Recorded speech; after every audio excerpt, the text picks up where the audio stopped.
ఇల్లు వాహనమున్నాయంటే నీదు కృపాదానమే. బలము ధనము ఉన్నాయంటే నీదు కృపాదానమే. ఏ అర్హత నాలో లేకున్నను కృపాభిక్షయే నా ఎడలా.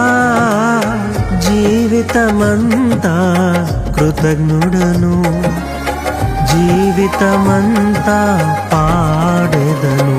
నీ కృపా నీ కృపా ఆకాశము కంటే హెచ్చైనది. నీ కృపా నీ కృపా ఆకాశము కంటే హెచ్చైనది. మౌని